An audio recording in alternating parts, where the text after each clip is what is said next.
ಯಾವುದೇ ಸಂಬಂಧ ಇರಲಿ, ನಂಬಿಕೆ ಹೇಗಿರಬೇಕು ಅಂದರೆ ಆಕಾಶದಲ್ಲಿ ಹಾರಾಡೋ ಗಾಳಿಪಟ ಮತ್ತೆ ಅದರ ದಾರದ ಥರ ಇರಬೇಕು. ಒಬ್ಬರ ಮೇಲೊಬ್ಬರು ನಂಬಿಕೆ ಇಟ್ಟಿರಬೇಕು. ಅವರಲ್ಲೊಬ್ಬರು ಬೆಳಿಬೇಕು, ಸಾಧನೆ ಮಾಡಬೇಕು, ಏನೋ ಒಂದು ಅಚೀವ್ ಮಾಡಬೇಕು ಲೈಫ್ನಲ್ಲಿ ಅಂತಿರ್ತಾರಲ್ವಾ, ಅವರನ್ನ ಗಾಳಿಪಟದ ಥರ ಹಾರಲು ಬಿಡಬೇಕು. ಗಾಳಿಪಟನ ಸಪೋರ್ಟ್ ಮಾಡೋ ದಾರನೂ ನೀವಾಗಿರಬೇಕು, ಮತ್ತೆ ಆ ದಾರನ ಹಿಡ್ಕೊಳ್ಳೋ ವ್ಯಕ್ತಿನೂ ನೀವಾಗಿರಬೇಕು.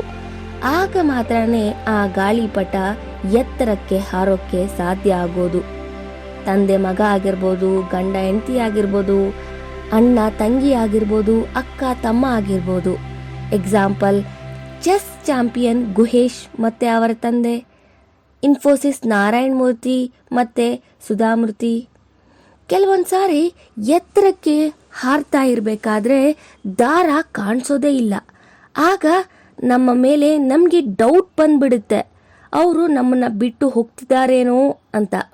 ಬಟ್ ನಂಬಿಕೆನ ಕಳ್ಕೊಳ್ಬಾರ್ದು, ಯಾಕಂದರೆ ಆ ಗಾಳಿಪಟಕ್ಕೆ ಕನೆಕ್ಟ್ ಆಗಿರೋ ದಾರ ನಮ್ಮ ಕೈಯಲ್ಲೇ ಇರುತ್ತೆ. ಸೊ ನಂಬಿಕೆನ ಯಾವುದೇ ಕಾರಣಕ್ಕೂ ಕಳ್ಕೊಳ್ಬೇಡಿ. ಸುಮ್ಮನೆ ಊಹೆ ಮಾಡೋ ಬದಲು ಪರಿಸ್ಥಿತಿನ ಅರ್ಥ ಮಾಡಿಕೊಂಡು ನಂಬಿಕೆ ಇಟ್ಟು ನಗ್ನಗ್ತಾ ಜೀವನ ಸಾಗಿಸೋದು ತುಂಬಾ ಉತ್ತಮ.